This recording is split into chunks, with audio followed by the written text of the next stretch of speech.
نحمده ونستعينه ونستغفره ونعوذ بالله من شرور أنفسنا وسيئات أعمالنا من يهده الله فلا مضل له ومن يضلل فلا هادي له أشهد أن لا إله إلا الله وحده لا شريك له وأشهد أن محمدا عبده ورسوله يا أيها الذين آمنوا اتقوا الله حق تقاته ولا تموتن إلا وأنتم مسلمون يا أيها الناس اتقوا ربكم الذي خلقكم من نفس واحدة وخلق منها زوجها وبث منهما رجالا كثيرا ونساء واتقوا الله الذي تساءلون به والأرحام إن الله كان عليكم رقيبا يا أيها الذين آمنوا اتقوا الله وقولوا قولا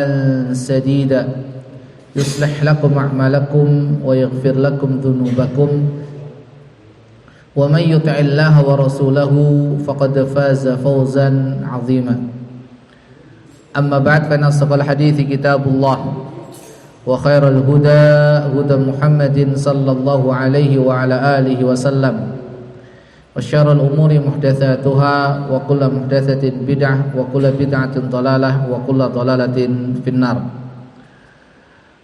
Bapak ibu hadirin hadirat rahimani Allah wa iyyakum jami'an. Alhamdulillah wa syukurillah, pada kesempatan malam hari ini meskipun diguyur hujan dan kita berharap semoga saja Allah Subhanahu wa taala memberikan keberkahan dengan turunnya hujan ini. Kita berdoa sebagaimana yang Nabi ajarkan, Allahumma shayyiban nafi'a. Ya Allah, jadikanlah hujan ini sebagai hujan yang bermanfaat. Sebagaimana bumi yang gersang itu membutuhkan guyuran air hujan dari langit, demikian juga hati kita manusia yang terkadang keras, terkadang kering, diakibatkan banyaknya fitnah-fitnah dunia yang kita hadapi ataupun dosa dan juga maksiat yang kita lakukan setiap hari.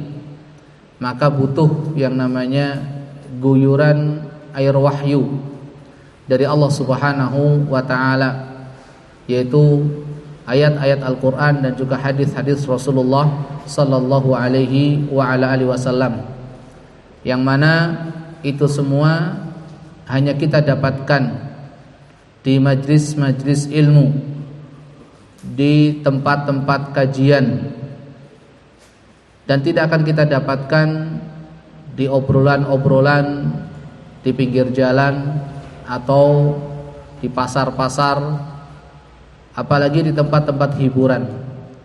Maka bersyukurlah kita kepada Allah Subhanahu wa taala, di mana dalam kondisi yang seperti ini Allah Subhanahu wa taala masih meringankan langkah-langkah kaki kita untuk menuju ke tempat ini. Kita belajar bersama, kita mengkaji bareng-bareng apa yang menjadi warisan Rasulullah sallallahu alaihi wa ala alihi wasallam untuk kita,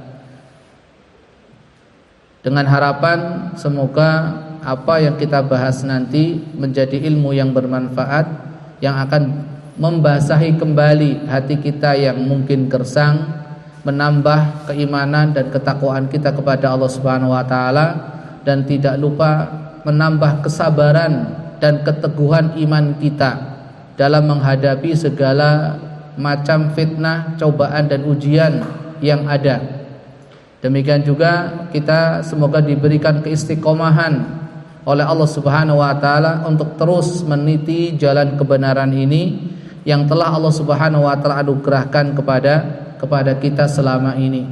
Dan semoga ketika kita dicabut nyawanya oleh Allah Subhanahu wa taala, kita dalam kondisi yang seperti ini atau yang lebih baik daripada saat ini. Allahumma amin. Adapun tema kajian kita pada kesempatan malam hari ini berkaitan dengan sabda Nabi sallallahu alaihi wa ala alihi wasallam yang diriwayatkan oleh Imam Muslim rahimahullahu taala, di hadis yang nomor 208.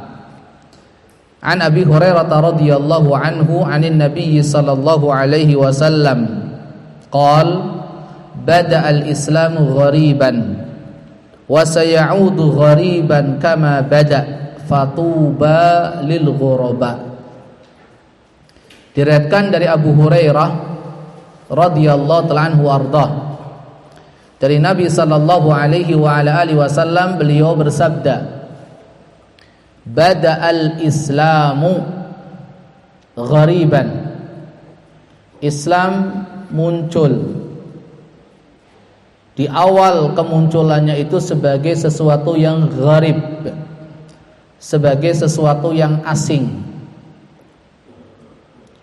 Islam muncul di awal kemunculannya sebagai sesuatu yang asing.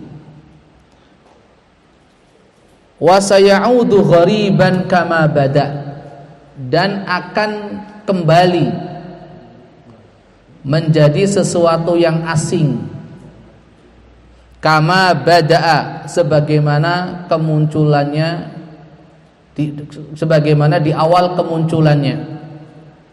Fatuba lil ghuraba, maka beruntunglah bagi orang-orang yang terasing. Maka beruntunglah bagi orang-orang yang terasing. Ikhwatal Islam wa akhwati fid din, hadirin hadirat rahimani Allahu wa iyyakum jami'an. Inilah keterasingan yang mungkin dimaksud di dalam tema kajian kita pada kesempatan malam hari ini. Kenapa kita perlu mengangkat tema ini ataupun membahas masalah ini? Yang pertama alasannya adalah untuk membuktikan kebenaran sabda Rasulullah sallallahu alaihi wa ala alihi wasallam di atas. Sekalipun kita sudah yakin dan tidak ada keraguan sama sekali dalam hati kita bahwa semua apa yang Rasulullah sallallahu alaihi wasallam sabdakan itu pasti benar adanya. Karena apa yang beliau alaihi salatu wasallam sampaikan tidak lain dan tidak bukan adalah wahyu yang Allah turunkan. Wa ma yantiqu 'anil hawa in huwa illa wahyu yuha. Dan tidaklah dia Rasulullah SAW berbicara berdasarkan hawa nafsunya, akan tapi semua itu tidak lain dan tidak bukan adalah wahyu yang diturunkan kepadanya. Sekalipun kita yakin semua apa yang beliau sabdakan itu benar dan pasti terjadi, tapi terkadang ada sebagian orang yang masih meragukan, emang benar toh? Maka kita buktikan bahwasanya apa yang beliau sabdakan itu betul-betul terjadi sebagaimana yang beliau informasikan.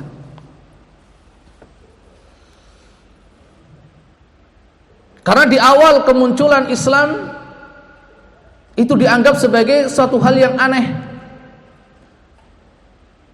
sehingga para sahabat radhiyallahu anhum ajma'in yang memeluk agama Islam diistilahkan oleh orang-orang kafir Quraisy pada waktu itu dengan julukan as-sabi, orang yang murtad. Orang yang murtad, dan ini pun disematkan julukan ini kepada Rasulullah sallallahu alaihi wasallam. Karena dianggap murtad dari ajaran nenek moyang. Karena suatu hal yang aneh, asing. Ya. Kemudian Allah Subhanahu wa taala menjadikan Islam baik di zaman Rasulullah sallallahu alaihi wasallam ataupun di zaman-zaman setelah beliau meninggal alaihi salatu wassalam menyebar kemana-mana, dan keterasingan itu hilang. Keterasingan itu hilang dengan tersebarnya Islam ke hampir seluruh penjuru dunia pada waktu itu. Dan saat inilah kita mungkin merasakan keterasingan itu kembali muncul, di mana orang-orang yang ingin kembali kepada Islam sebagaimana yang dipahami oleh Rasulullah sallallahu alaihi wasallam, sebagaimana yang diamalkan dan dipraktekkan oleh Rasulullah sallallahu alaihi wasallam dan juga para sahabatnya radhiyallahu anhu ajmain, itu menjadi orang yang aneh.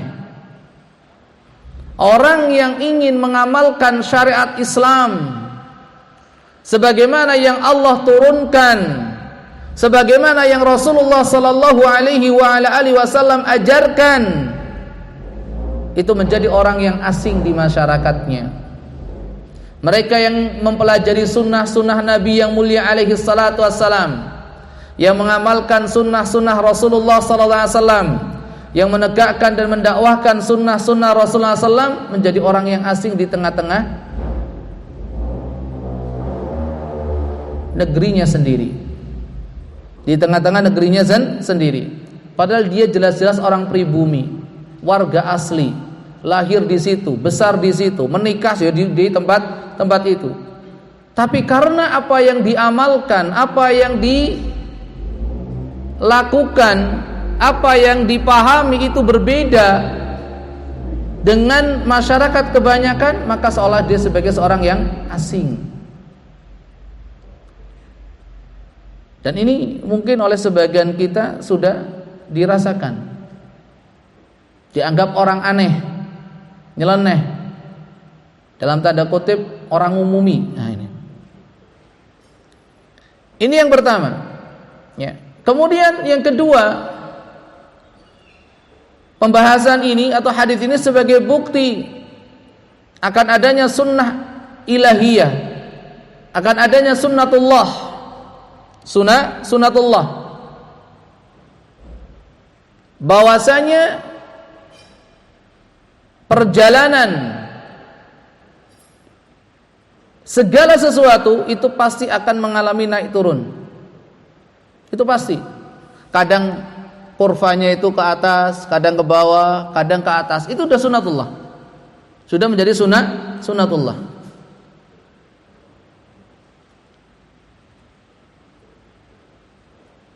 Sebagaimana keimanan seseorang itu bisa naik turun, kadang bertambah, kadang berkurang. Demikian juga pengamalan umat Islam terhadap syariat Islam itu sendiri, pengamalan umat Islam terhadap ajaran-ajaran Rasulullah SAW itu kadang juga naik turun. Kadang di suatu masa umat Islam begitu semangat, ya, menerapkan dan menjalankan syariat Islam. Tapi di satu masa berikutnya kemudian turun semangat itu, kemudian naik lagi, dan begitu seterusnya, dan begitu seterusnya. Dan ini harus kita pahami, harus kita pahami. Kemudian yang ketiga, sebagaimana awal kemunculan Islam yang dianggap sebagai sesuatu yang aneh, di awal-awal dakwah Rasulullah SAW, jumlah pengikutnya itu sedikit. Ini jenenge wong asing ya luwih sithik kan gitu kan? Ya. Jumlah pengikutnya itu sedikit, maka di zaman keterasingan Islam yang kedua pun pengikut kebenaran itu juga jumlahnya sedikit, enggak banyak. Tidak banyak. Ini merupakan sunnatullah, ya, gambaran yang ingin Rasulullah sallallahu alaihi wasallam sampaikan, dibandingkan dengan mereka-mereka yang tidak mengamalkan syariat Allah Subhanahu wa taala, yang tidak mengamalkan sunnah-sunnah Rasulullah sallallahu alaihi wasallam. Jumlah orang-orang yang dianggap terasing ini lebih sedikit. Ya, coba kita cermati dan kita renungi. Jumlah orang yang berKTP Islam itu berapa? Dari sekian banyak mereka yang memiliki KTP Islam, yang mau beribadah kepada Allah, yang taat beribadah kepada Allah, itu berapa? Dari sekian banyak orang yang beribadah kepada Allah Subhanahu wa taala, lalu berapa persen di antara mereka yang melaksanakan ibadah itu sesuai dengan aturan, sesuai dengan tuntunan? Maka semakin sedikit, semakin sedikit, semakin sedikit. Oleh sebab itu, pernah kita bahas bersama, kita pelajari bersama, kalau kita perhatikan dan kita lihat di dalam ayat-ayat Al-Quran, ketika Allah Subhanahu wa taala membahas tentang mayoritas, maka yang disebutkan oleh Allah itu berkonotasi negatif.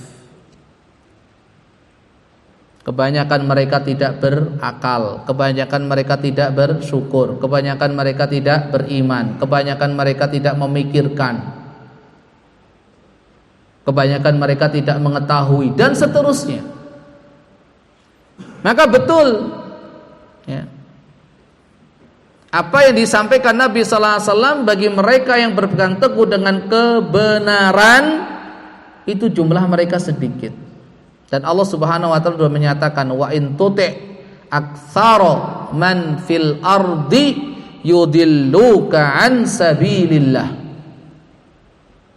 Dan apabila engkau Muhammad mentaati, wa in tuti' aktsara, kebanyakan, man fil ardi, orang-orang yang ada di muka bumi ini, yudilluka, niscaya mereka akan menyesatkanmu wahai Muhammad, an sabilillah, dari jalan Allah.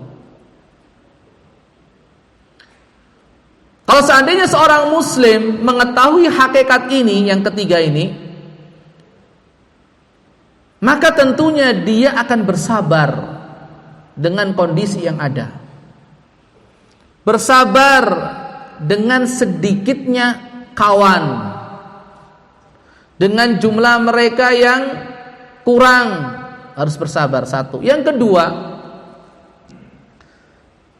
hendaknya yang sedikit ini, tidak tertipu, tidak terkecoh dengan jumlah yang banyak,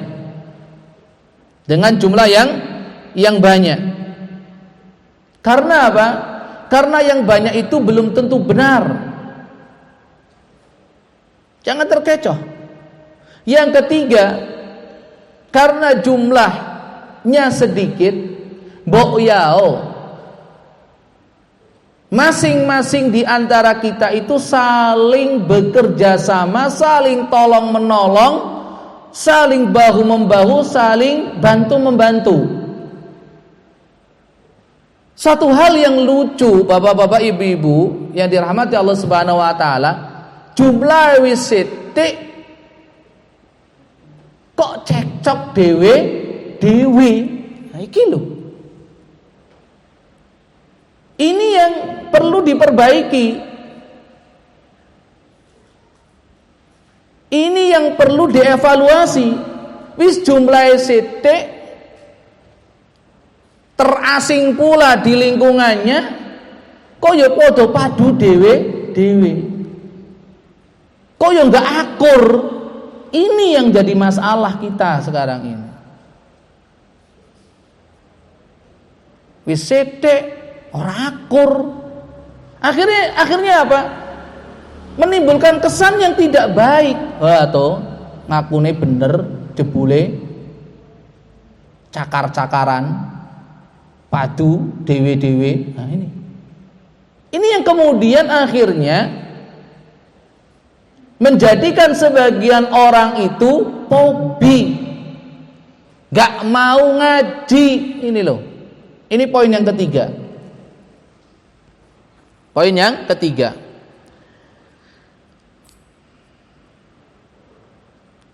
Kemudian poin yang keempat, bahwa yang namanya keterasingan seorang muslim yang berpegang teguh dengan kitabullah, yang berpegang teguh dengan sunnah Rasulullah sallallahu alaihi wasallam, itu merupakan salah satu bagian ujian dari Allah. Kita sedang diuji ketika kita dianggap asing di tengah-tengah masyarakat. Kita sedang dicoba oleh Allah Subhanahu wa taala saat kita dianggap aneh oleh lingkungan kita sendiri. Itu ujian. Untuk mengetahui sejauh mana ketegaran kita dan kesabaran kita.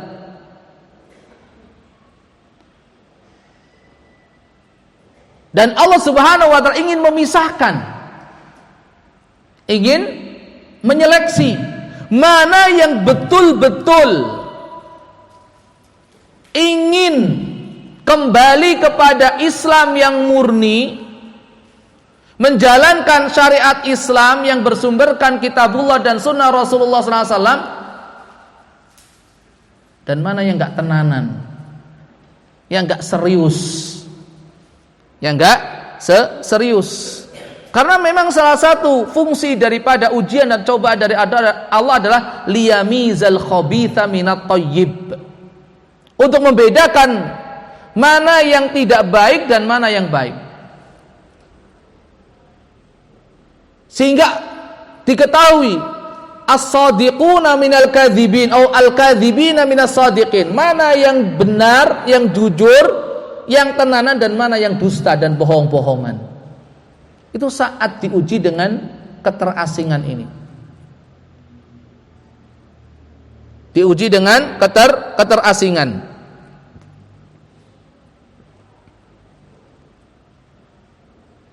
Kemudian yang kelima, ya, yang kelima,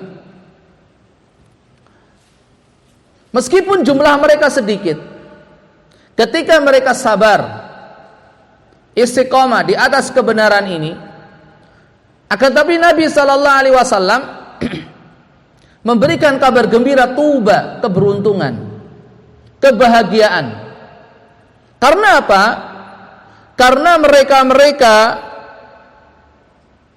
yang tetap sabar, tegar, istiqomah di atas kebenaran, meskipun mereka terasing di negeri sendiri, meskipun mereka dianggap aneh oleh lingkungannya sendiri, dia akan mendapatkan pahala yang besar.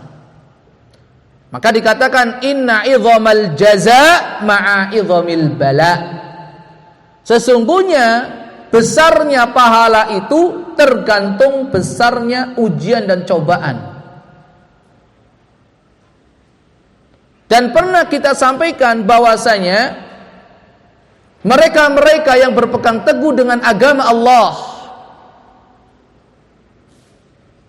di zaman penuh dengan fitnah, ujian dan cobaan, orang yang beramal di zaman itu memiliki pahala, akan mendapatkan pahala dari Allah Subhanahu wa taala sebagaimana pahala 50 orang yang mengamalkan amalan yang sama. Dan 50 orang ini bukan orang Islam sembarangan. 50 orang ini kualitasnya bukan kualitas mukmin biasa, tapi 50 orang ini adalah 50 orang di kalangan sahabat radhiyallahu anhu ajmain. Kenapa demikian? Sempat apa yang Nabi sallallahu alaihi wasallam sampaikan ini ditanya balik oleh para sahabat radhiyallahu anhu ajmain. Ya Rasulullah, mungkin 50 orang di antara mereka yang hidup di zaman itu. Nabi sallallahu alaihi wasallam, tidak. 50 orang di antara kalian. Kenapa? Karena pada zaman itu jumlah mereka sedikit, teman-teman mereka sedikit, sementara kalian sekarang temannya banyak. Zaman itu tidak ada saya, kata Nabi sallallahu alaihi wasallam. Sementara di zaman saat itu tidak ada Rasulullah sallallahu alaihi wasallam. Sementara saat para sahabat ada, Rasulullah masih hidup. yang senantiasa memberikan nasihat, memberikan bimbingan, memberikan arahan. Kemudian fitnah yang kalian hadapi saat ini, yang dihadapi oleh para sahabat radhiyallahu ajmain, tidak seberat dan sehebat dan tidak berbahaya dibandingkan dengan fitnah yang dihadapi oleh orang-orang di zaman itu. Akan tetapi perlu dipahami sebuah kaidah, ziyadatul ajri la tastalzimu ziyadatal fadli. Adanya tambahan pahala itu bukan berarti tambahan keutamaan. Tetap saja keutamaan para sahabat radhiyallahu anhum ajmain tidak ada seorang pun yang bisa menandinginya di kalangan umat ini. Sekalipun pahala orang yang beramal di zaman fitnah, di zaman ghurbah, di zaman penuh dengan keterasingan ini, itu bagaikan amalan 50 orang sahabat, tapi bukan berarti kemudian orang ini lebih baik daripada para sahabat. Tidak. Lebih utama dari para sahabat, tidak sama sekali. Ini yang kelima. Yang keenam, bahwa yang dimaksud dengan keterasingan ini adalah mencakup segala bentuk keterasingan, baik itu yang berkaitan dengan keterasingan syariat Islam dan hukum-hukum Islam, di mana beberapa syariat Islam, beberapa sunnah Rasulullah SAW itu sudah dianggap asing, asing. Itu keterasingan di dalam masalah syariat, di dalam masalah ajaran. Baik itu yang bersifat akidah, baik itu yang bersifat ibadah, baik itu yang bersifat pemahaman, pemikiran, baik itu yang bersifat akhlak, sikap, perbuatan, dan sebagainya. Mencakup seluruhnya. Kadang seorang wanita, mohon maaf, meskipun ini khilaf di kalangan para ulama, yang menutup auratnya, yang kelihatan hanya matanya saja, itu asing. Itu asing. Padahal itulah pakaian wanita pada zaman Rasulullah SAW, tapi asing. Dan asing kembali pada zaman kita sekarang ini. Seorang muslim yang berpenampilan, berpakaian sesuai dengan apa yang Rasulullah SAW sunnahkan juga asing, aneh, mencakup segala urusan. Akan tetapi keterasingan satu amaliyah tertentu di suatu daerah itu bukan berarti kemudian amaliyah ini asing di tempat yang lain. Contoh misalkan tadi keberadaan wanita-wanita muslimah yang memakai pakaian syar'i di satu tempat asing. Tapi kalau kita melihat di tempat yang lain itu suatu hal yang biasa. Suatu hal yang biasa. Jadi keterasingan ini tidak bisa digebyah-uyah untuk semua tempat. Untuk semua tempat. Asing di satu lingkungan tertentu, tapi tidak asing di lingkungan yang lain. Demikian juga keterasingan ini kadang terjadi di satu masa, tapi tidak terjadi di masa yang lain. Tidak terjadi di masa yang lain. Mungkin pada zaman kita sekarang ini, penampilan seorang muslimah di depan umum itu dianggap asing, aneh. Tapi belum tentu nanti 2 atau 5, 10 tahun ke depan hal yang demikian menjadi asing, tidak. Jadi sekali lagi, keterasingan itu kadang bersifat nisbi, relatif. Kadang di satu tempat asing tapi di tempat lain tidak asing. Kadang satu masa asing tapi di masa yang berikutnya ataupun yang sebelumnya tidak asing. Ini yang dimaksud dengan keterasingan. Ikhwatal Islam wa akhwati fiddin rahimani Allahu wa iyyakum jami'an. Di dalam hadis di atas, Nabi sallallahu alaihi wasallam menjelaskan Islam datang di awal kemunculannya sebagai sesuatu yang asing. Yaitu kapan? Yaitu saat Rasulullah sallallahu alaihi wasallam diutus oleh Allah Subhanahu wa taala. Saat Rasulullah sallallahu alaihi wasallam diutus oleh Allah Subhanahu wa taala. Karena apa? Mayoritas manusia, umat manusia pada zaman diutusnya Rasulullah SAW itu berada di atas kebodohan. Zaman mereka disebut dengan zaman jahiliyah. Sebagaimana yang Rasulullah SAW sabdakan dalam hadis yang sahih, riwayat Imam Muslim nomor 5109. Innallaha nadhara ila ahlil ardi famaqatahum arabahum wa ajamahum illa baqaya min ahlil kitab. Innallaha nadhara, sesungguhnya Allah Subhanahu wa taala melihat kepada siapa? Ila ahlil ardi, kepada penduduk bumi. Famaqatahum, dan Allah murka kepada mereka. Allah marah kepada mereka. Arabahum wa ajamahum, baik dari kalangan Arab ataupun non Arab. Illa baqaya min ahlil kitab, kecuali sisa-sisa daripada ahlu kitab. Sisa-sisa dari ahli kitab. Makanya ketika Rasulullah SAW mengawali dakwahnya, banyak yang menolak, banyak yang tidak mau masuk Islam, termasuk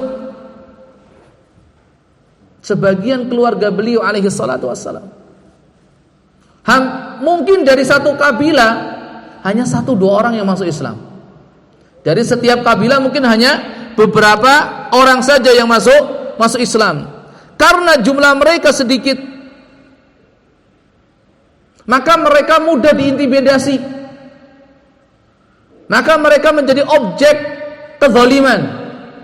Maka tidak sedikit di antara mereka disiksa, baik secara verbal ataupun non verbal, diganggu, ya, dicaci, dimaki, dihina, bahkan disiksa secara fisik. Karena jumlah mereka sedikit. Maka dari sini kita bisa mengambil satu pelajaran penting.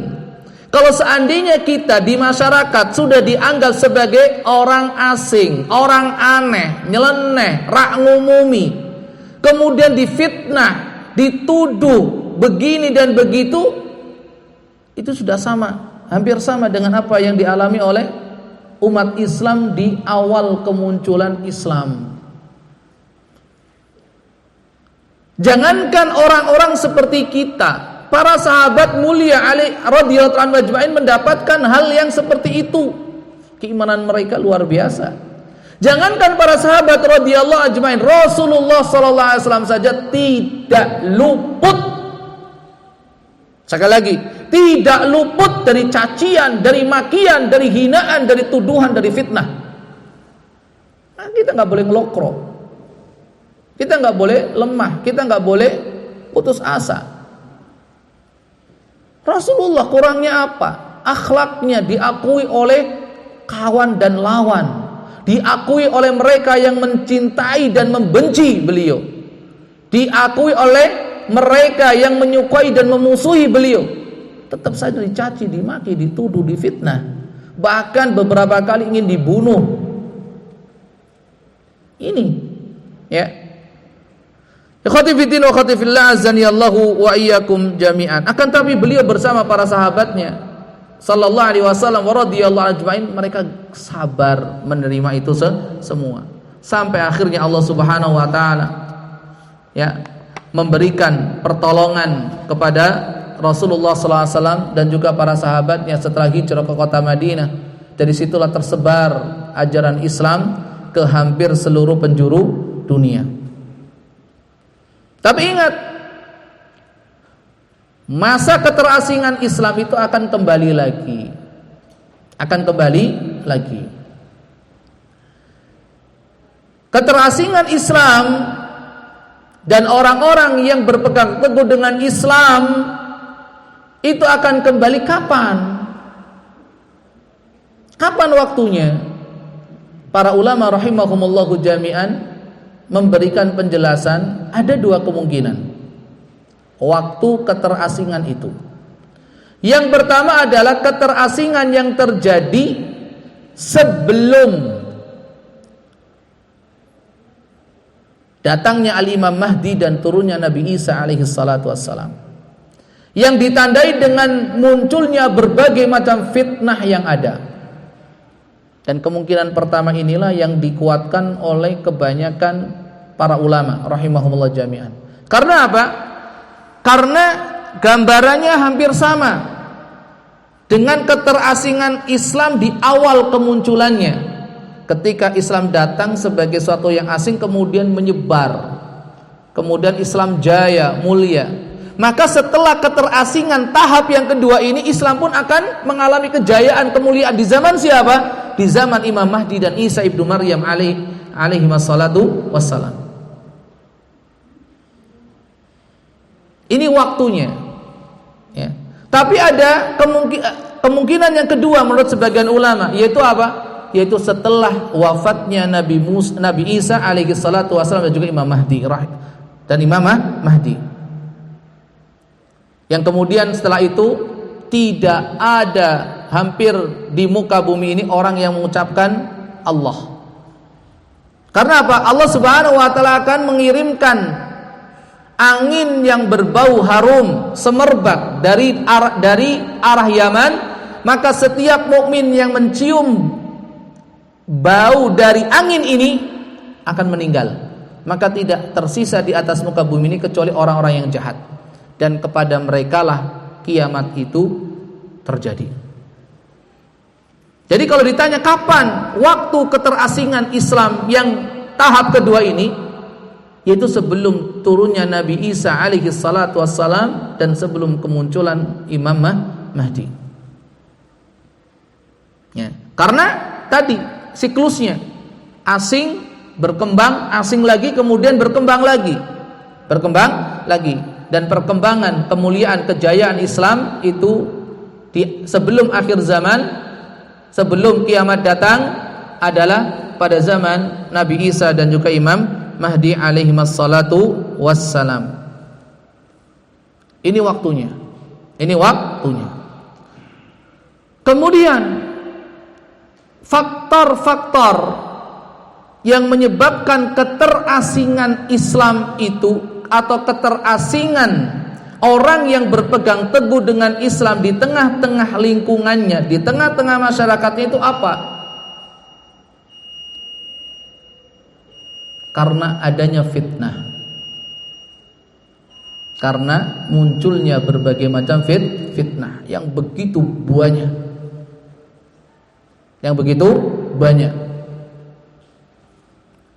Masuk Isya ya, adzan terlebih dahulu, nanti kita jelaskan fitnah-fitnah itu insyaallah.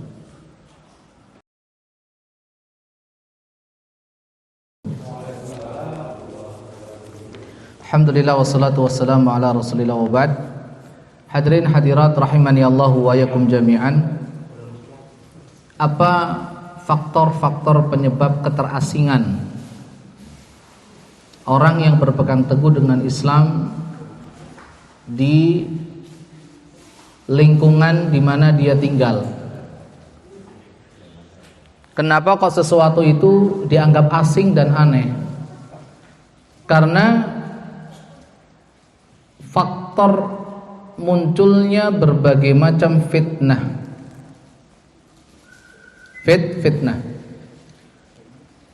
Fitnah berupa fitnatus syubuhat dan fitnatus syahawat. Fitnah syubuhat dan fitnatus syahawat. Fitnatus syubuhat ini sudah dinubuatkan oleh Nabi sallallahu alaihi wasallam. Di antaranya dalam hadis iftiraqul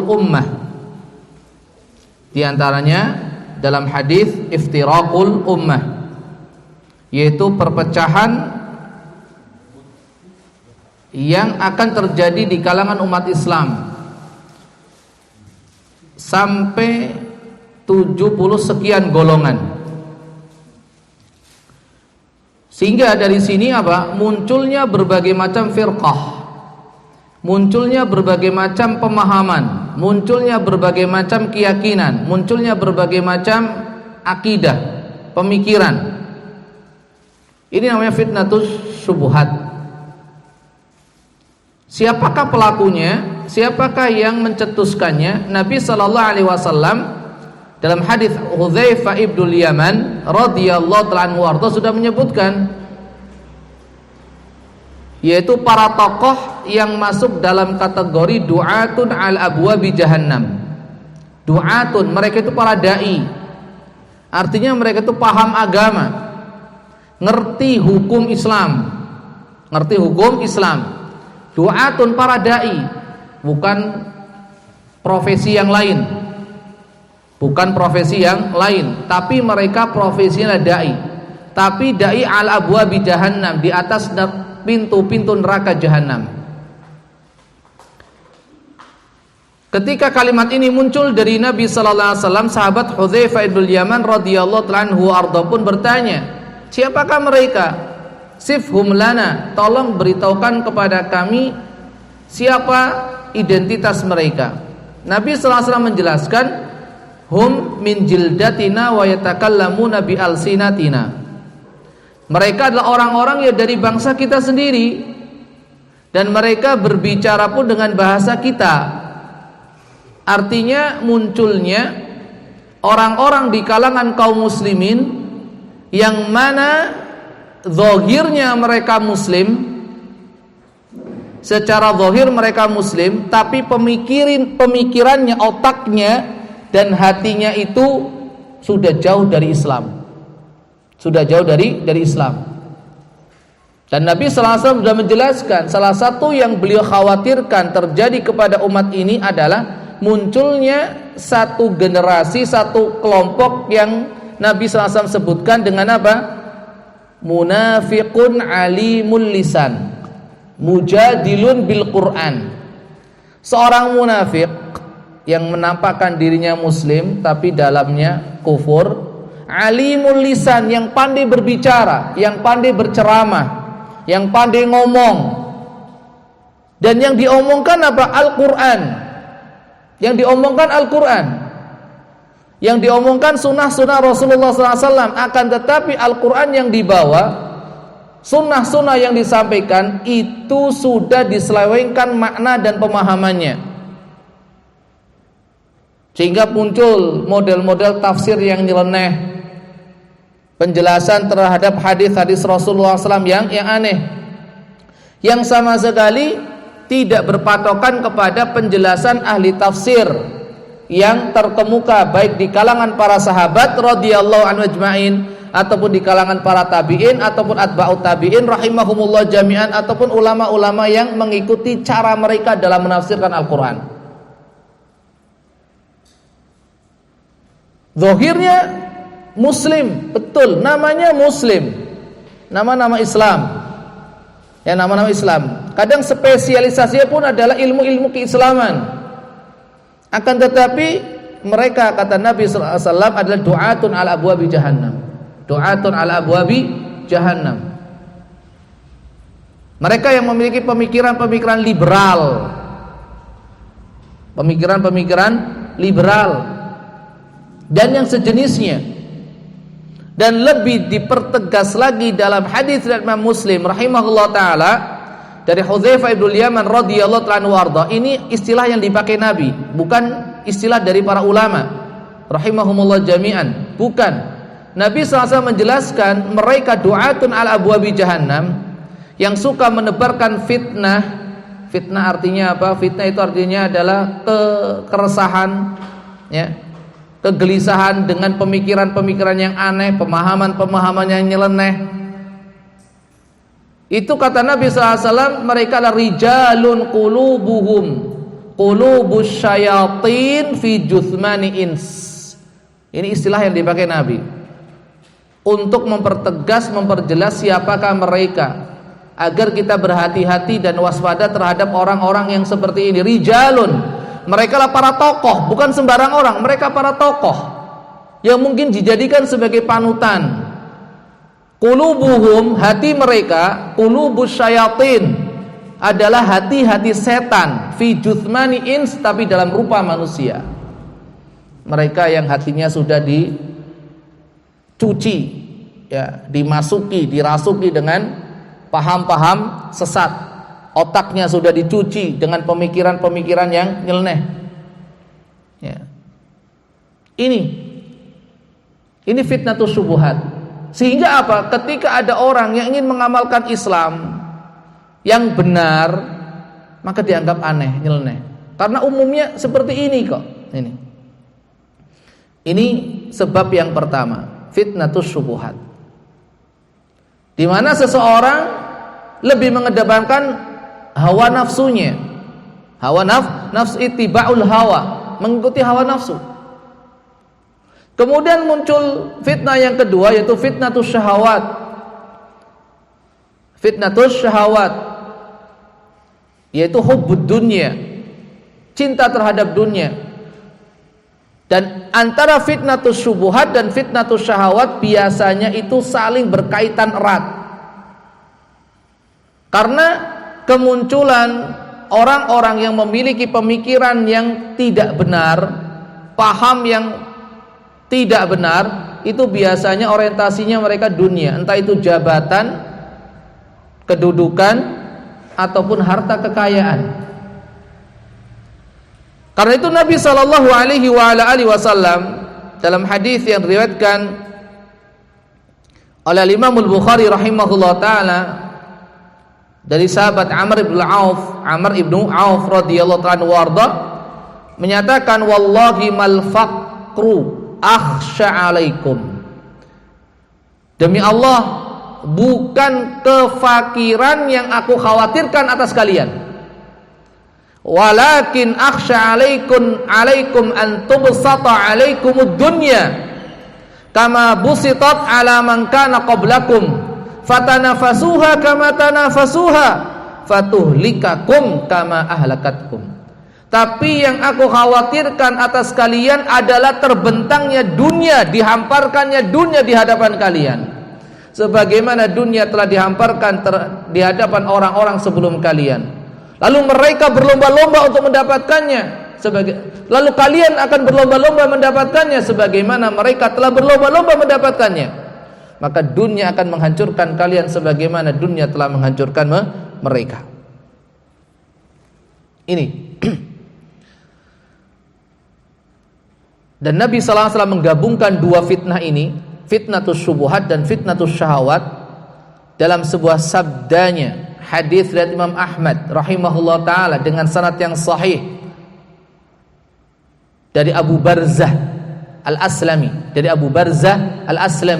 radhiyallahu ta'ala anhu warda, dari Nabi sallallahu alaihi wasallam beliau bersabda, innama akhsha alaikumus syahawat allati fi butunikum fa furujikum wa mudillatil fitan.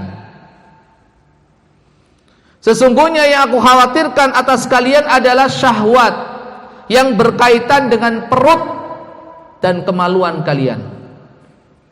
Jadi sekarang sebagian orang itu fokusnya di dalam dunia itu baina surrati wa rukbah,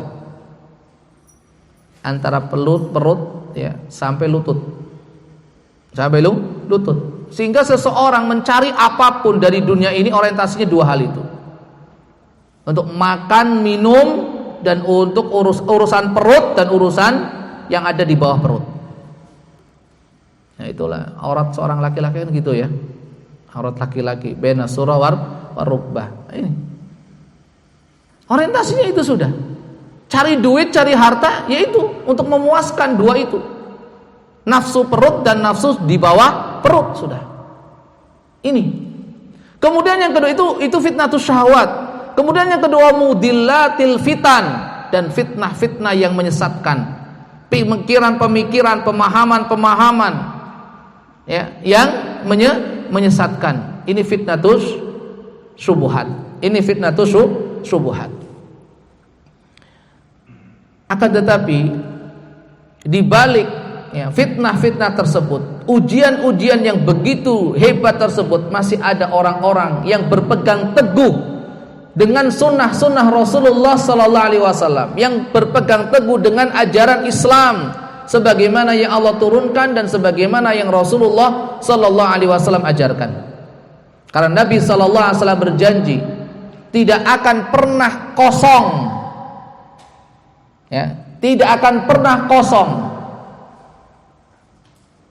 satu masa, satu generasi dari orang-orang yang senantiasa konsisten di atas kebenaran, yang senantiasa mereka itu tegar mempelajari kebenaran, mengamalkan kebenaran dan juga mendakwakan kebenaran.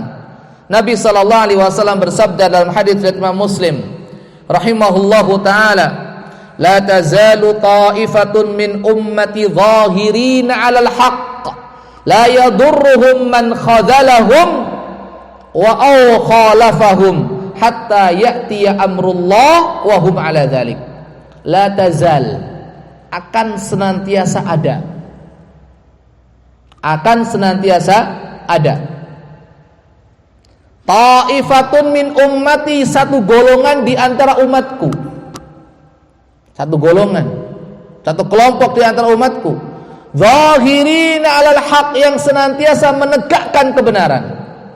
Mereka bisanya menegakkan kebenaran kalau mereka sudah mendakwahkan, mengamalkan dan mempelajari, atau mempelajari, mengamalkan dan mendakwakan. Mereka senantiasa menegakkan kebenaran. Tapi konsekuensinya apa? Pasti mereka diselisihi, pasti mereka dimusuhi, pasti mereka dibenci. La yadurruhum man khadzalahum aw khalafahum. Karena ketegaran mereka, keteguhan mereka, keistiqomahan mereka, la yadurruhum, mereka tidak akan terpengaruh dengan siapa? Dengan orang-orang yang khadzalahum, yang menghina mereka, yang mencaci mereka, yang mengejek mereka, yang memfitnah mereka. Au khalafahum, yang kedua, yang dan mereka tidak akan terpengaruh dengan orang-orang yang menyelisihi mereka. Jadi seorang yang terasing di masyarakatnya pasti akan mendapatkan dua hal ini. Mereka dimusuhi, dibenci, khadala, dibenci, dicaci, dimaki, dihina, dituduh, difitnah, itu pasti. Yang kedua, mesti diselisihi orang banyak. Mesti itu diselisih orang banyak. Tapi kata Rasulullah SAW, la yaduruhum, mereka tidak akan terpengaruh hatta ya'tiya amrullah wa hum 'ala dzalik, sampai datangnya ketetapan Allah dan mereka tetap tegar di atas itu semuanya. Itu pasti ada di setiap tempat, di setiap masa, di setiap zaman, di setiap generasi. Oleh sebab itu kita perlu tahu siapa sebetulnya orang yang terasing itu. Siapakah sebetulnya orang yang terasing tersebut? Kalau kita kumpulkan riwayat-riwayat yang berbicara tentang bada al-islamu ghariban wa sayaudu ghariban kama bada fatuba lil ghuraba, Islam itu datang di awal kemunculan sebagai sesuatu yang asing dan akan kembali menjadi sesuatu yang asing. Maka berbahagialah bagi orang-orang yang terasing. Kalau kita kumpulkan riwayat-riwayat hadis yang berbicara tentang al-ghuraba, orang-orang yang terasing, maka kita akan dapatkan tiga ciri khas daripada orang yang terasing. Yang pertama disebutkan di dalam hadis Sahal ibnu Sa'ad as-Sa'idi radhiyallahu ta'ala anhu warḍah, dan hadisnya sahih. Ketika Rasulullah SAW ditanya, wamanil ghuraba, siapakah al-ghuraba, orang-orang yang terasing itu? Kata Nabi sallallahu alaihi wasallam, an-nuzza'u minal qabail. An-nuzza'u minal qabail. Artinya apa? Kelompok kecil dari setiap komunitas, dari setiap kabilah yang ada. Kelompok kecil, mereka jumlahnya sedikit. Sebagaimana yang kita katakan tadi, jumlah orang-orang yang terasing itu sedikit, sebagaimana sedikitnya jumlah kaum muslimin di awal-awal kemunculan dakwah Islam oleh Rasulullah sallallahu alaihi wasallam. Jumlah mereka sedikit dibandingkan dengan jumlah seluruh penduduk dunia. Jadi mereka itu jumlahnya sedikit. Karena itulah tidak heran ketika para ulama rahimahumullahu jami'an menjelaskan dan menegaskan tentang hal ini. Di antara Imam Sufyan Ats-Tsauri rahimahullah, sebagaimana dikutip oleh Imam Al-Lalikai, beliau bermadzhab Syafi'i. Al-Imam Al-Lalikai bermadzhab Syafi'i rahimahullah, dalam kitabnya Syarah I'tiqad Ahli Sunnati wal Jamaah, Syarah I'tiqad Ahli Sunnati wal Jamaah, di jilid yang pertama halaman 66, mengutip ucapan Al-Imam Sufyan Ats-Tsauri rahimahullah. Beliau mengatakan apa? Istausu bi ahli sunnati khaira fa innahum ghuraba. Berwasiatlah kalian dengan ahlu sunnah dengan kebaikan, karena mereka orang-orang yang asing. Dan ini ditegaskan pula dalam ucapan beliau yang lainnya di kitab yang sama dan jilid serta halaman yang sama. Beliau mengatakan, idza balaghaka an rajulin bil masyriq sahiba sunnatin wa akhar bil maghrib fab'ath ilaihi massalam. Apabila sampai berita kepadamu akan adanya seseorang yang tinggal di masyriq, di belahan bumi sebelah timur, dia sebagai seorang yang sahibu sunnah, yang berpegang teguh dengan sunnah, wa akhar bil maghrib, dan ada lagi yang tinggal di belahan bumi sebelah barat, fab'ath ilaihi massalam, maka kirimkan salam kepada mereka berdua. Kenapa wahai imam? Wad'u lahuma, dan doakan kebaikan untuk mereka berdua. Kirimkan salam kepada mereka berdua, doakan kebaikan untuk mereka berdua. Kenapa wahai Imam Sufyan Ats-Tsauri? Kata beliau, ma aqalla ahlas sunnati wal jamaah, karena jumlah mereka sangatlah sedikit. Sedikit. Demikian juga dikatakan oleh Imam Al-Auza'i rahimahullah, sebagaimana dikutip oleh Imam Ibnu Rajab Al-Hambali, beliau bermadzhab Hambali rahimahullah, dalam kitabnya Kashful Qurbah fi wasfi ahlil ghurbah. Kitab ini khusus beliau tulis untuk menyebutkan identitas orang-orang yang terasing. Di halaman yang ke-7, Al-Imam Al-Auza'i rahimahullah ta'ala mengatakan, amma innahu ma yadhhabul Islam walakin yadhhabu ahlus sunnah. Yang hilang itu bukan Islamnya, tapi yang hilang itu adalah pemahaman ahlu sunnahnya. Taraffaqu yarhamukumullah. Oleh sebab itu bersikap lemah lembutlah kalian, semoga Allah merahmati kalian. Ini tadi kita katakan, ojo jumlah sithik ning padha padu. Bersikapnya kasar, keras, bersikaplah lemah lembut. Pesan dari beliau, maka bersikap lemah lembutlah kalian, semoga Allah memberikan rahmat kepada kalian. Kenapa? Fa innakum aqallun nas, karena kalian adalah minoritas. Maka tunjukkan keindahan Islam, tunjukkan keindahan sunnah Rasulullah sallallahu alaihi wasallam, tunjukkan akhlak Rasulullah, tunjukkan akhlak Islam, ya, dengan sopan santun, kelemah lembutan, bukan dengan sikap kasar dan sikap keras. Tidak. Ini pesan daripada Imam Auza'i rahimahullah ta'ala. Karena jumlah sedikit, ojo sok-sokan, jangan mentang-mentang sithik kemaki, ini keliru, ya. Kita harus tawadhu, rendah hati, tunjukkan akhlak Nabi alaihi salatu wasalam di hadapan saudara-saudara kita, bukan malah sebaliknya, suka mencaci, suka memaki, suka menghina yang lain. Tidak seperti itu. Ini ciri yang pertama, mereka jumlahnya sedikit, an-nuzza'u minal qabail. Kemudian riwayat yang kedua adalah dari hadis Abdullah bin Amr bin As radhiyallahu anhuma. Ketika Nabi sallallahu alaihi wasallam ditanya siapakah al-ghuraba, orang-orang yang terasing, Hadis dari Imam Ahmad. Hadis dari Imam Ahmad, sanadnya sahih. Beliau menjawab, qaumun salihuna qalilun fi nasin su'in kathirin man ya'sihim aktsaru mimman yuti'uhum. Al-ghuraba, orang-orang yang terasing adalah qaumun salihun, orang-orang yang saleh, orang-orang yang baik, orang-orang yang rajin ibadah, orang yang komitmen dengan syariat Islam, orang-orang yang komitmen dengan sunnah-sunnah Rasulullah sallallahu alaihi wasallam. Qaumun salihun. Tapi apa? Qalilun, jumlah mereka sedikit. Fi unasin su'in katsir, yang mana mereka tinggal di tengah-tengah komunitas orang yang banyak tapi belum baik mereka.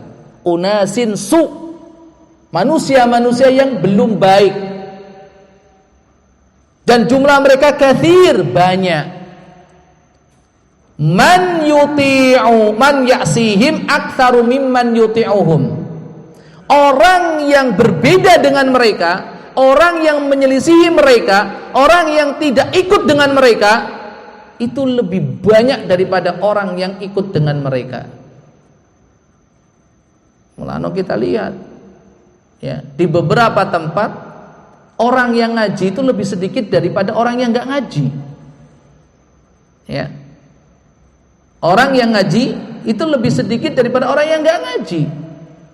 Orang yang pro ya, orang yang bersama orang-orang yang mengamalkan syariat Islam dan sunnah-sunnah Rasulullah SAW itu lebih sedikit daripada orang yang menyelisih dan berbeda dengan mereka.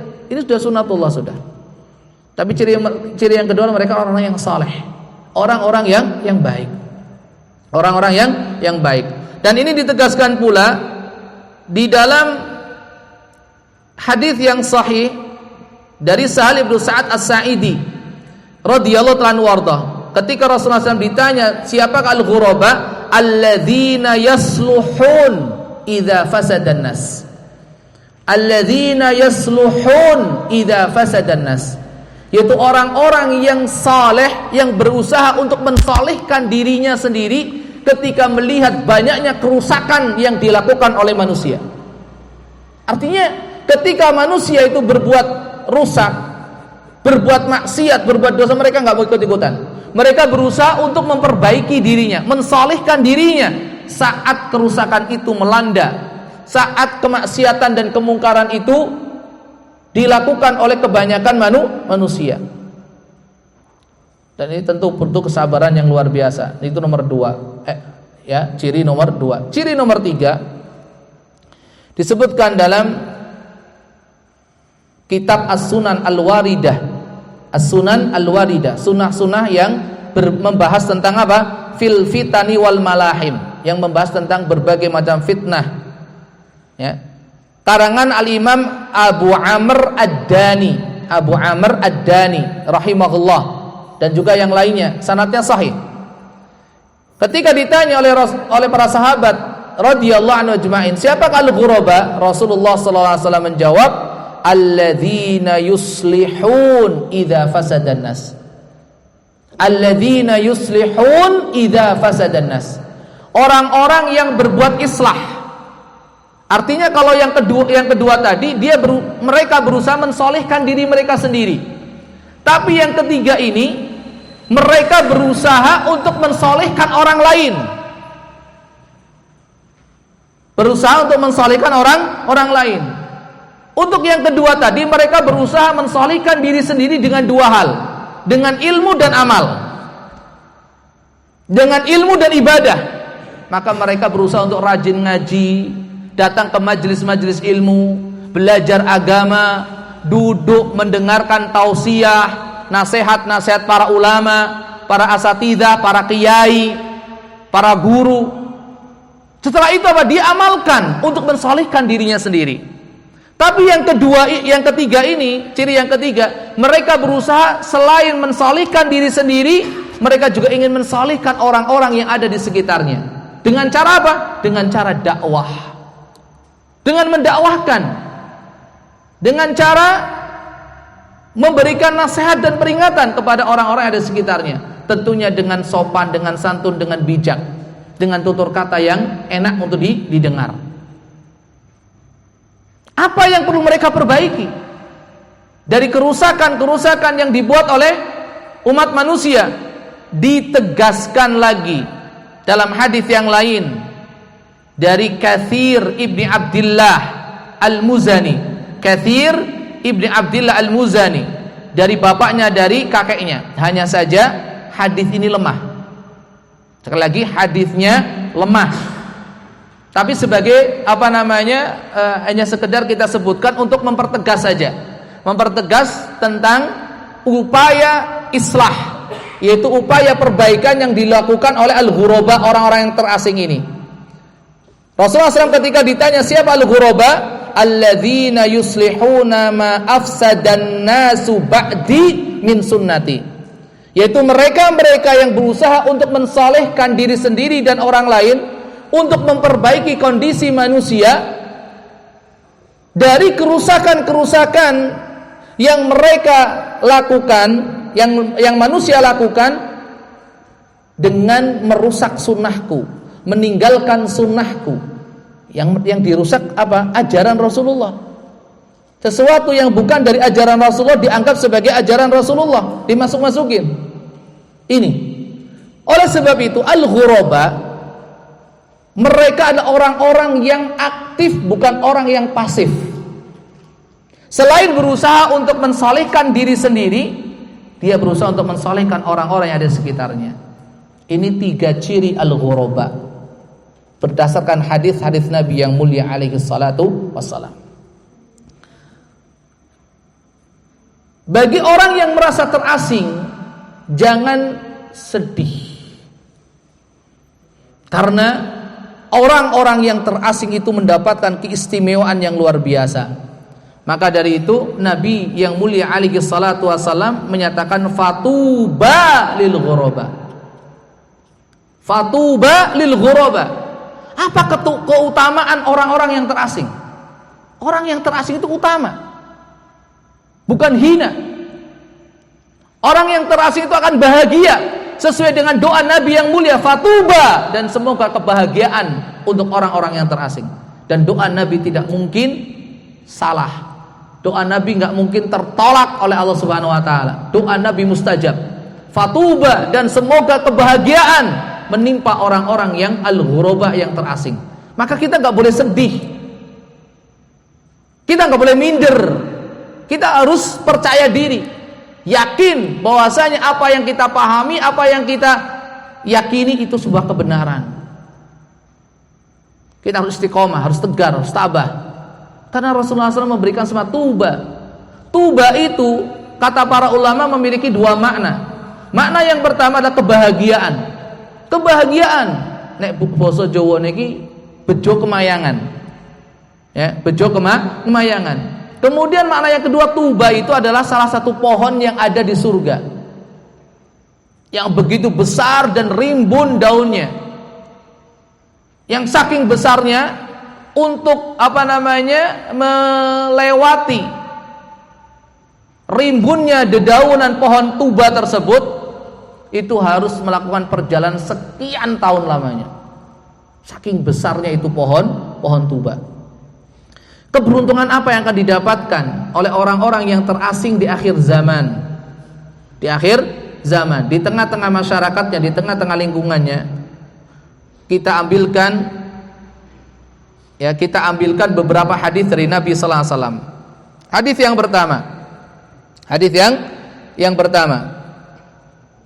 Hadis yang tadi sudah kita singgung, yaitu hadis Abdullah bin Mas'ud radhiyallahu anhu arda.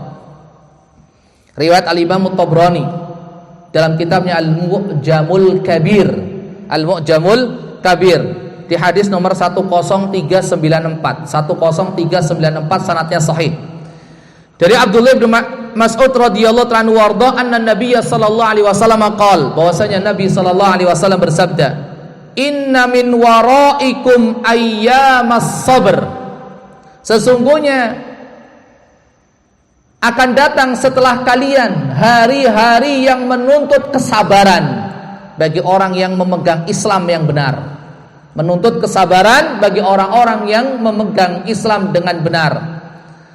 lil mutamassik fihinna yawma idzin bima antum alaihi ajru khamsina minkum. Tadi yang kita sebutkan, orang yang berpegang teguh dengan agamanya di zaman itu, yang di zaman-zaman penuh dengan fitnah, itu akan mendapatkan pahala seperti pahala amalan 50 orang di antara kalian. Kemudian para sahabat bertanya, "Ya Nabi Allah, aminhum?" Wahai Rasulullah, mungkin 50 orang di antara mereka di zaman mereka. Nabi mengatakan, "Bal minkum," tidak 50 orang di antara kalian. Ini mendapatkan pahala seperti pahala amalan 50 orang sahabat Nabi sallallahu alaihi wasallam. Yang kedua, disebutkan dalam hadis Imam Muslim nomor 1948 dari Ma'qil ibnu Yasar radhiyallahu ta'ala warda, anna Rasulullah sallallahu alaihi wasallam qala, bahwasanya Rasulullah sallallahu alaihi wa ala alihi wasallam bersabda, al-ibadatu fil haraj kahijratin ilayya. Al-ibadatu fil haraj kahijratin ilayya. Beribadah saat terjadinya zaman fitnah, ibadah yang dilakukan di zaman fitnah, pahalanya itu kahijratin ilayya, bagaikan pahala hijrah kepadaku. Padahal pahala hijrah kepada Rasulullah sallallahu alaihi wasallam itu pahalanya luar biasa. Pahalanya luar biasa. Salah satunya adalah tahdimu ma qablaha. Hijrah kepada Rasulullah SAW di zaman itu akan menghapus dosa-dosa sebelumnya. Itu salah satu pahala hijrah bertemu dengan Rasulullah SAW di kota Madinah. Akan menghancurkan dan menghapus dosa-dosa sebelumnya. Ini sebagian dari hadis-hadis Rasulullah SAW yang menyebutkan keutamaan orang yang terasing. Lantas yang terakhir, bagaimana kita meskipun terasing tapi tidak merasa terasing? Allah Subhanahu wa taala sudah memberikan solusinya kepada kita di dalam satu surat, yang mana Imamuna Syafi'i rahimahullah ta'ala mengomentari surat ini. Kalau seandainya Allah Subhanahu wa ta'ala tidaklah menurunkan kecuali hanya surat ini saja selain Al-Quran, ya. Kalau seandainya Allah hanya menurunkan surat ini saja kepada manusia, lakafathum, maka cukup bagi mereka. Surat itu tidak lain adalah surat Al-Asr.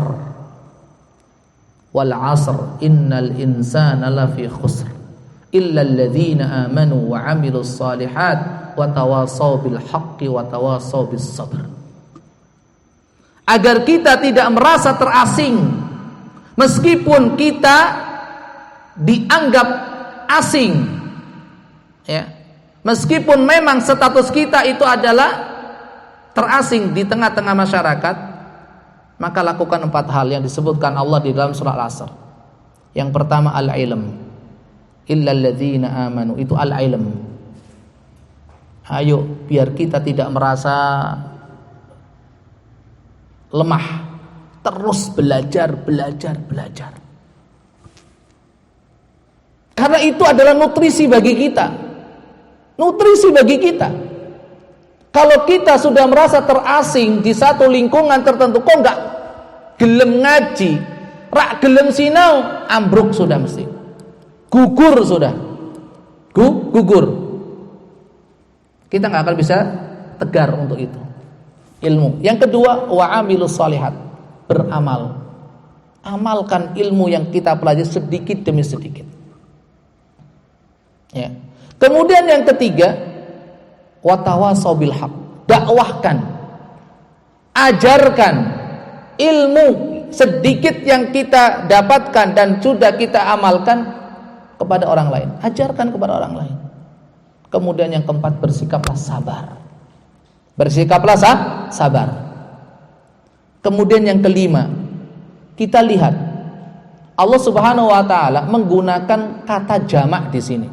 illalladzina, kecuali orang-orang, bukan kecuali orang, tapi kecuali orang-orang. Artinya apa? Kita harus memiliki komunitas, kita harus memiliki kawan, memiliki teman. Kalau kita sendirian, mesti kita nggak kuat. Maka perbanyak kawan, jangan perbanyak musuh. Perbanyak kawan, perbanyak teman, jangan perbanyak musuh. Ya, kita ketika berinteraksi dengan orang, konsepnya itu adalah jadikan musuh sebagai kawan, sebagai sahabat, bukan malah sebaliknya, yang tadinya kawan malah jadi musuh. Ini yang terjadi kadang seperti itu, yang tadinya sahabat, karib, dekat, ya gara-gara masalah dikit, masalah dunia biasanya pecah. Ya, saling benci, saling memusuhi. Maka cari kawan yang sebanyak-banyaknya. Tapi ingat, jangan kita terpengaruh kalau seandainya ternyata kawan-kawan kita itu berbeda dan memiliki hal yang kurang ataupun yang salah. Tapi kita berusaha untuk tadi yuslihun, memberikan pengaruh positif. Ya, memberikan pengaruh positif, bukan yang negatif yang kita ambil dari mereka, tapi positif yang kita berikan kepada mereka. Jangan eksklusif. Jangan eksklusif. Ya. Kalau kita sudah merasa terasing, kita eksklusif, ya, tertutup dengan dunia luar, tertutup dengan tonggo, ya sudah, semakin kita itu terasing. Ora gelem nonggo, ora gelem bermasyarakat, ora gelem serawung, ora gelem gotong royong, ora gelem kerja bakti, yuk pantesan wae. Diasingkan malah justru kita. Sudah terasing, diasingkan lagi. Waduh. Ini. Ya. Jadi modalnya 5 tadi. Ilmu, amal, dakwah dan sabar. Kemudian yang kelima adalah apa? Hidup bermasyarakat. Dengan konsep mewarnai bukan diwarnai. Mempengaruhi bukan dipengaruhi. Ya. Konsep kita itu merangkul bukan memukul. Ya. Mencintai bukan mencaci, bukan memaki. Ya. Ini harus kita ambil. Harus kita pegang. Sehingga apa? Keterasingan itu tidak akan kita rasakan begitu berat. Tidak akan kita rasakan begitu berat. Ya, ini sudah jam 8 kurang 10 menit. Ya. Kita pas jam 8 selesai ya, kalau memang ada pertanyaan. Itu mungkin yang bisa saya sampaikan. Sekali lagi mohon maaf apabila ada tutur kata yang kurang sopan, penyampaian yang kurang berkenan. Mohon dimaafkan ya. Kebenaran semata dari Allah Subhanahu wa taala, kesalahan kekurangan berasal dari kelemahan pribadi saya. Semoga Allah Subhanahu wa taala mengampuninya dan sudi kiranya hadirin hadirat semua untuk memaafkannya. Aku lupa lihat, kayaknya enggak ada pertanyaan. Oh, ada. Ya. Sebelum ditutup ada pertanyaan ya. Assalamualaikum Waalaikumsalam warahmatullahi wabarakatuh. Bagaimana cara atau berupaya untuk mensolehkan orang lain sementara kita belum bisa atau mampu berdakwah ya. Bismillah, alhamdulillah, wassalatu wassalamu ala rasulillah wa ba'd. Terima kasih pertanyaannya, barakallahu fiik wa jazakallahu khairan. Semoga Allah Subhanahu wa taala memberikan taufik dan kemudahan kepada kita dalam rangka mensolehkan diri kita dan juga mensolehkan orang lain dengan berdakwah. Ikhwatul Islam wa akhwati fiddin rahimani Allahu wa iyyakum jami'an. Upaya atau cara kita untuk mensolehkan orang lain, solehkan dulu diri kita. Solehkan dulu diri kita. Itu yang ideal. Itu yang ideal. Sehingga ketika kita menasehati mereka, ketika kita mengingatkan mereka, enggak ada celah bagi mereka untuk menyerang kita. Tidak ada alasan bagi mereka untuk tidak menerima apa yang kita katakan. Ya. Maka kita solehkan dulu diri kita.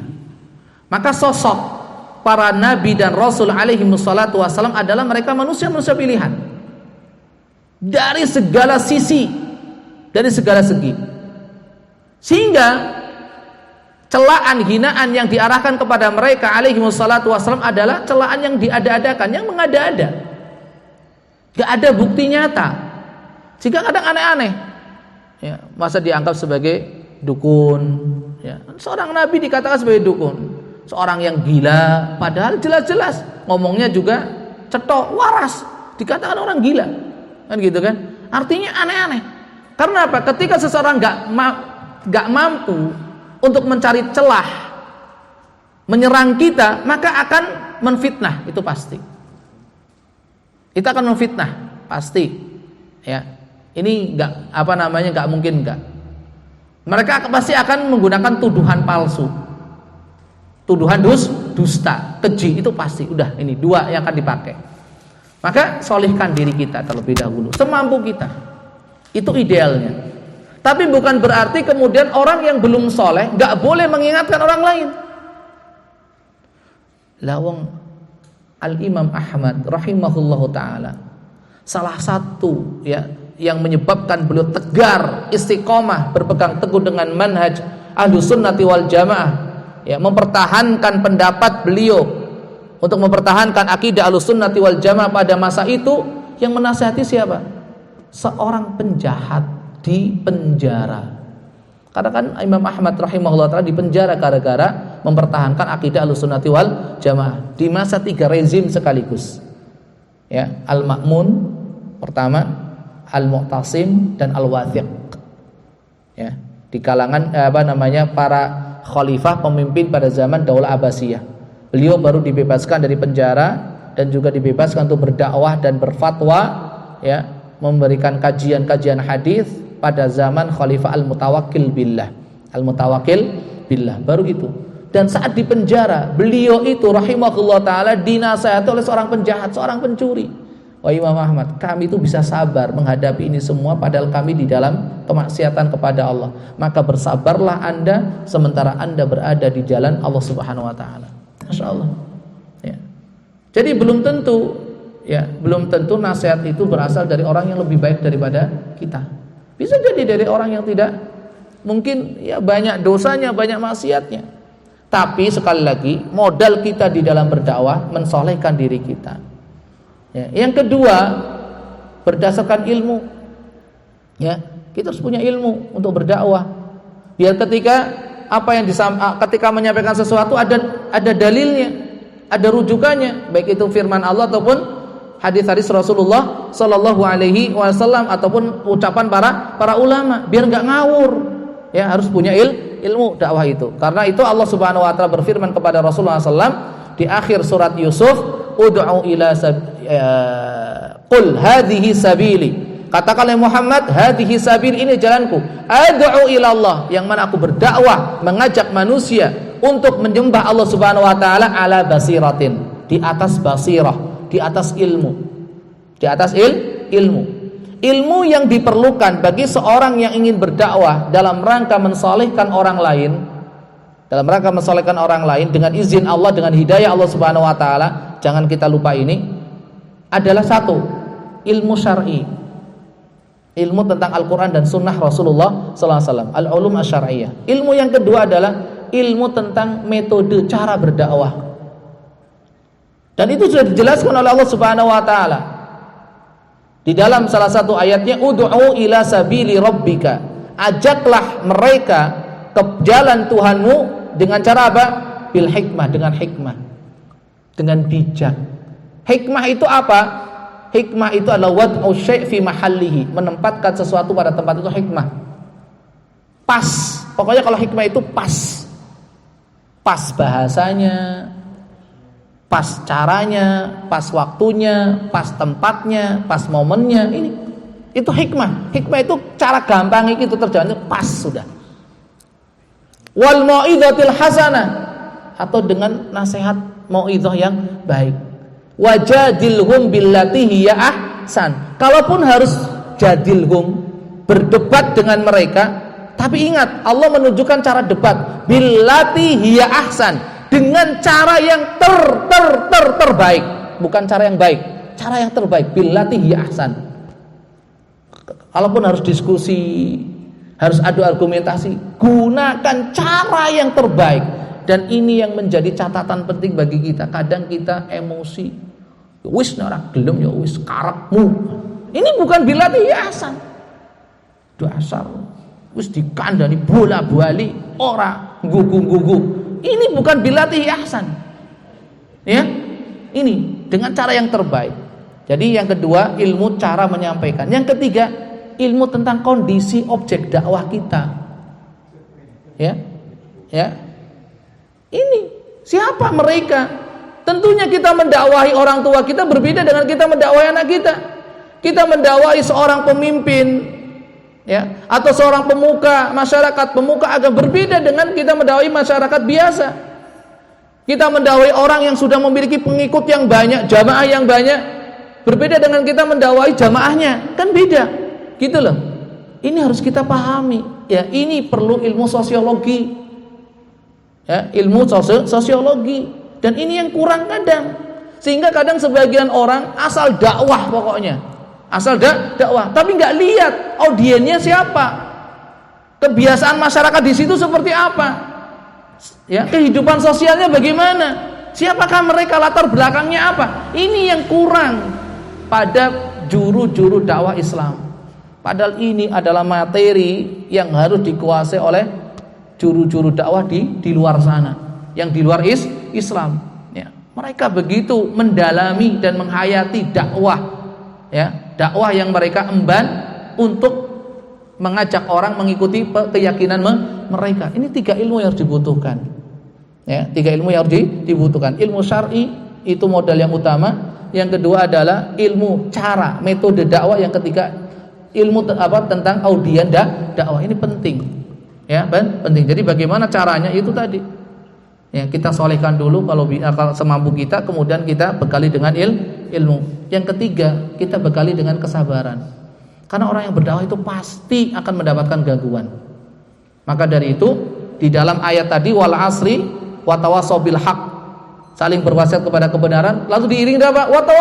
Watawassaw bis sabr, karena butuh kesabaran. Dan Luqmanul Hakim ketika menasihati putranya, ya, wa'mur bil ma'rufi wanha 'anil munkar wasbir 'ala ma asabak.